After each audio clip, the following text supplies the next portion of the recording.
My name is John Canfield. I'm a bag designer in Seattle, Washington. I specialize in doing prototyping, custom design for people, and I have a separate line of bags and accessories under the label High Above. I'm coming up on 2 years. It'll be, 2 years since I got fired from my last job.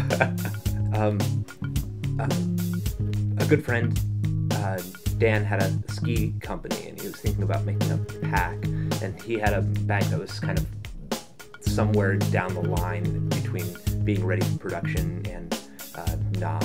And he said to me, while I was still working at my former business, he said, I need this thing to be patterned, and I need a prototype made.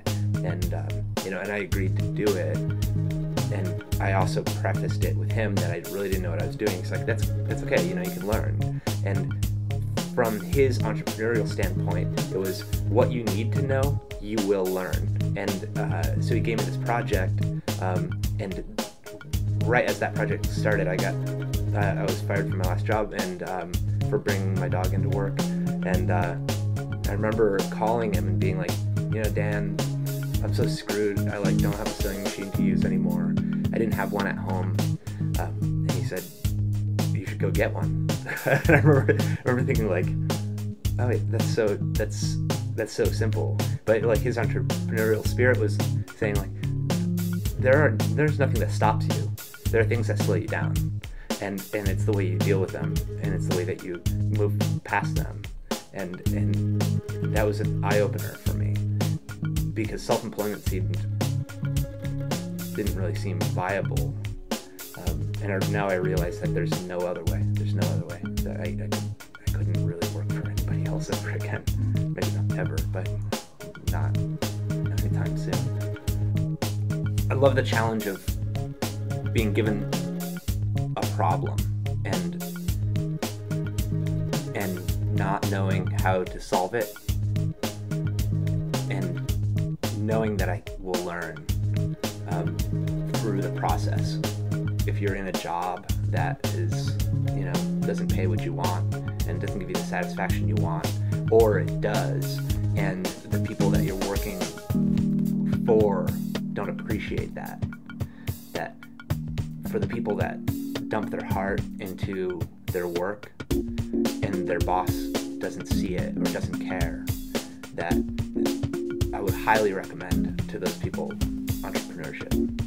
Highly recommend it, because it's hard to break out of working for somebody else. It sucks. It's terrible at first, and then you pay the bill, and then you pay.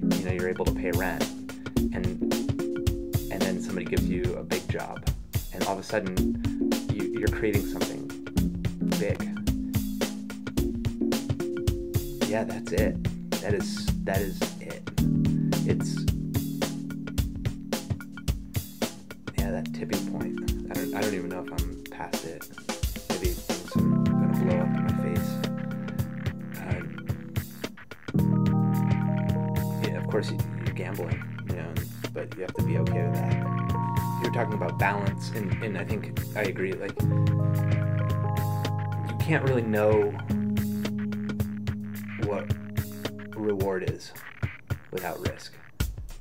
That you don't know what happiness is without sadness, and those things bring balance to us as humans.